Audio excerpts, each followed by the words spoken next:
Warning, this content may be upsetting or disturbing to some audiences. Reddit, I don't want to sleep tonight. What is the scariest thing that has ever happened to you? Not scary but totally baffling. I worked at the public library. I scanned a guy's library card, then went to hand it back to him. He saw me start to hand it to him. Our hands were about a foot apart. Then suddenly the card was gone. It never made it into his hand. I still think about it. I was 13 and had asthma at the same time as a really intense chest and head cold. I was waiting for the bus, and just as it was pulling up, I sneezed, and then my lungs stopped working and my throat closed up. No matter how hard I tried, my lungs would not suck in air. I made gestures to convey that I was in distress, but no one did anything. I started to punch myself in the chest and stomach to force myself to breathe. I hammered so hard as I started to see stars, and, finally, I was able to suck in a full breath of air. I told my mom when I got home, and she immediately took me to see a doctor who got me on anti-inflammatory and antibiotics. The Yellowstone supervolcano is one of the largest volcanoes in the world. If it erupts, it will fling enough ash and dust in the air to cloud most of the northern hemisphere for many, many years. There is nothing whatsoever that can be done to prevent this. While it is very unlikely to happen anytime in the next several thousand years, there are also no reliable ways to predict it, so it is entirely possible that it could erupt at any time. Billions will die, slowly and miserably. Here's one from my childhood. It's a really vague memory, but one that still occasionally comes to mind. I'm not sure if it was a dream or sleep paralysis, but I woke up and my bed was surrounded by shadowy silhouettes of varying height, all with glowing red eyes. I distinctly remember feeling very calm, only a twinge of fear about the incident. The next day, I told my mom about the shadow people by my bed. She asked me one question: were they nice to you? Yes. I don't know why I said that. Side effects of taking the antidepressant, Brintellix. I am usually laid back and calm, but was a complete different person on this medicine. I had insane urges to hurt myself and destroy anything. I felt like I was going insane. I was sitting at a campfire with my cousins and it's pretty dark out. As we are sitting there, my cousin points off into the darkness and says, "What's that?" It really freaked me out, but before anyone could get a flashlight on it, it crawled away. This was by far the weirdest, creepiest, strangest thing I have ever seen. Not me, but my wife. She was home alone as a teenager, except for her 5-year-old brother. They lived on the side of a hill in the middle of nowhere. She saw a strange man walk past her window. She hid with her little brother while he tried different doors and windows to see if any were unlocked. Fortunately, her neighbor from down the road noticed the guy's truck near the house and yelled up the drive at him, and he took off. Another time, a couple of years later, she was home alone again. It was Halloween and she was supposed to give out candy, except you'd have to be crazy to let your kids trick or treat on the winding back road they lived on. She was terrified but thought she was just creeping herself out, until she saw all of their dogs were staring towards the same spot and cowering.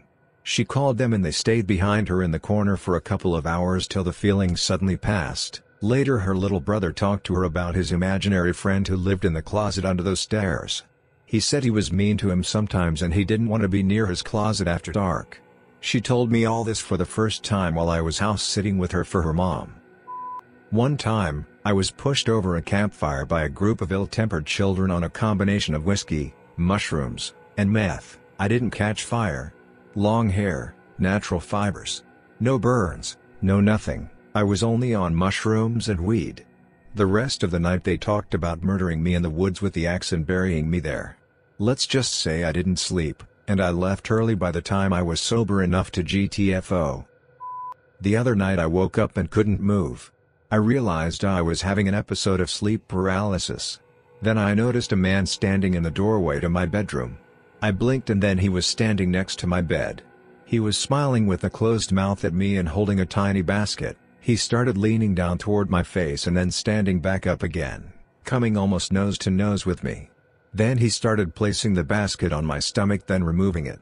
It seemed like it went on forever. But I was finally able to scream and sit up in bed. I know I was hallucinating during an episode of sleep paralysis, but it's still unnerving. A severe panic attack at the age of 15. I had a sleep paralysis episode that just scared the everlasting SHD out of me.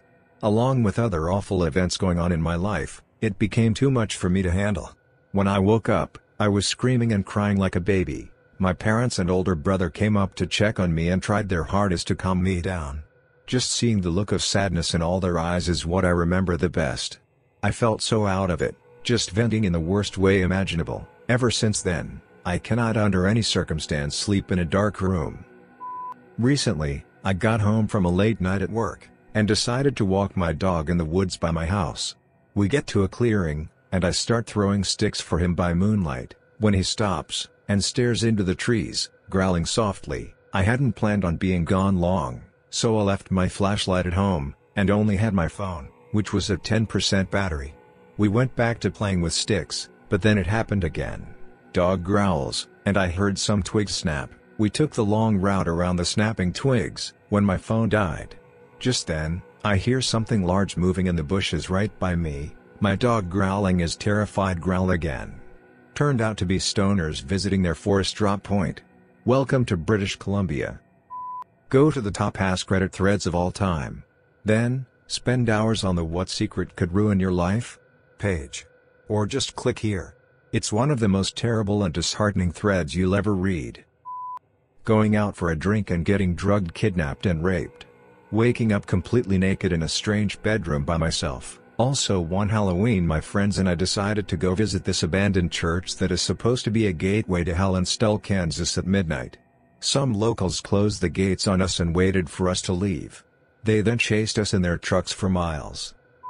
I very frequently have dreams about the future. It's tiny little glimpses. I can tell them apart from my regular dreams because I'm a lucid dreamer. I have no control over these dreams and I'm outside of myself. My first one was of my death. This is after I lose weight, I meet a girl and I'm engaged. My most recent one to come to fruition? I was dating this girl a few years ago. Great girl, but I was horribly depressed. In the dream I had, we were broken up, but I was happy-ish, happier than I was then at least. I was playing Yu-Gi-Oh at a card shop that I went to as a kid. The shop shut down in 2008. 6 months ago this shop reopened. I relived the dream a week ago.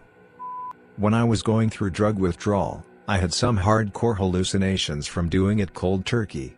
The worst ones were of the devil. I'm not sure if I slept during the time, but if I did, I didn't do it with the lights off. I could see him in the corner if the lights were off. I also kept hearing him. I don't want to try to remember what he said. It's 2 a.m. and I don't want to have a flashback right now. Eventually I tried to kill myself to make him go away. Thankfully my hands were shaking so badly that I couldn't make a proper noose. This August will be 7 years sober. I'm still not entirely sure he was a hallucination. Maybe he was here to finally claim me. Probably developing my schizoaffective disorder.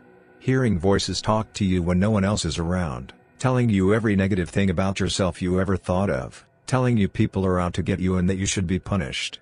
Believing those you love have been replaced by demons, sitting on your bed watching TV and turning to look out the window to see a black shadow staring back. The paranoia that the car following you is a danger, that your food is poisoned, that you are a bad person but everyone just puts up with you. Not necessarily, like, shock frightening, but it was really disconcerting at the time. Well, it was about 12:30 or 1 a.m., and I was driving home from the movie theater. My friends and I had just watched The Conjuring, which put my mind in a creepiness-fueled, hyper-aware state. Usually there was a large crowd of people outside of this one downtown bar called The Grove, but it was raining/drizzling. No one but this lone woman. I'm at this red light next to the Grove and I see this lone woman standing on the edge of the intersection that I am stopped at. She's not moving, just standing there on the sidewalk to the right of me, staring about 45 degrees up into the sky in the direction that I am currently headed. I drive slowly, almost hoping for her to look down at me and make eye contact, because the way she is staring upward is confusingly discomforting. She doesn't look down at me though, she just keeps staring upward down the road that I am driving on. Whatever, I hope she gets home okay. Or something like that. I've driven down the road several blocks, still thinking about how weird the girl was. Then I see a man standing alone on the sidewalk to the left of the road I'm on. Almost perfectly mirroring the girl, the man is standing completely still and staring up at a 45-degree angle into the sky. At the very least, the two were 4 blocks away from each other. There was literally no way that they could see each other. But they were both looking in the exact direction of each other, just up into the sky. What were they looking at? Why were they alone? Why were they not moving? I still haven't guessed a reason to any of these.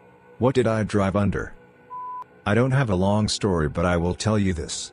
Back in the old country there have been multiple urban legends that get retold generation after generation to keep them alive. Anyway, I always wondered if there was a bit of truth to any of them. The actual store was only a 5-minute walk from where we were, so it was an easy job for me.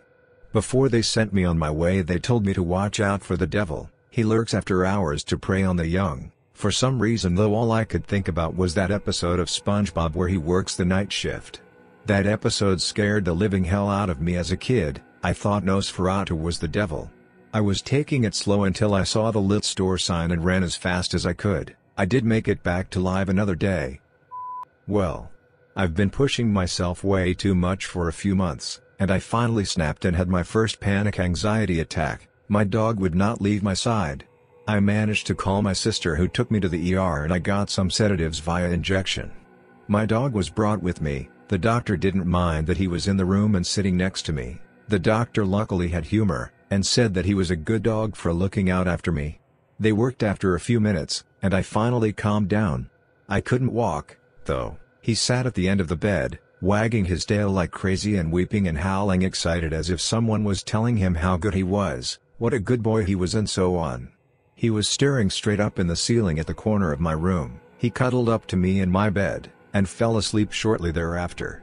I have no idea what it was, but I have an idea that it was my grandparents looking out for me.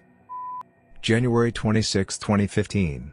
I got rear-ended by a semi-truck on the freeway while driving a 1990 Miata. It was about 7 p.m. and rainy. There was heavy traffic ahead, so I started to slow down. I was going maybe 30 miles per hour, and downshifting, when the car jolted. I still remember the deadpan expression of the other driver. I started honking my horn, but he kept hitting me, so I started pressing both horn buttons, even though only one actually worked. Even though my foot was no longer on the gas, I was still moving forward, and the car started to fishtail. It was all I could do to keep my car out of the other lanes. Eventually the truck realized what was going on and pulled over. Then I had to cross 3 lanes of traffic to also pull over, and find out that my phone had 1% battery left. And the other driver didn't speak English. Thankfully, some wonderful soul called Highway Patrol for us. Age 19, visiting girlfriend in Arizona, from FL. She broke up with me, up and left. Couple weeks later asked me to come out there to her. Foolish, I know, avid climber. I get on the bike I bought from Walmart to bike around Tempe, and I found this sort of small mountain with this about 100-foot rock face. I was in a supreme FCK mood and high as shit, so I decided to climb it. Like I said, I'm an avid climber and an explorer, so this looked like fun. People at a nearby bus stop had actually noticed me climbing this shit. They were all grouped up watching me. Anyways, about 10 more feet up, a bobcat or some shit, some sort of big cat, climbs out of a crack in the rocks. I honestly thought I had gotten close to its cubs or something, and it was coming to defend itself. I had a foot here, a foot way over there, and my hands spread far out, trying to climb this rock face, so there isn't a whole lot I could do had this cat decided to attack me. I climbed to the top, thank God, sat at the top of this mountain overlooking the city and thought to myself, never have I ever felt so alive. If you made it to the end of the video, thanks for watching. Don't forget to like, subscribe and share, and we will see you in the next video.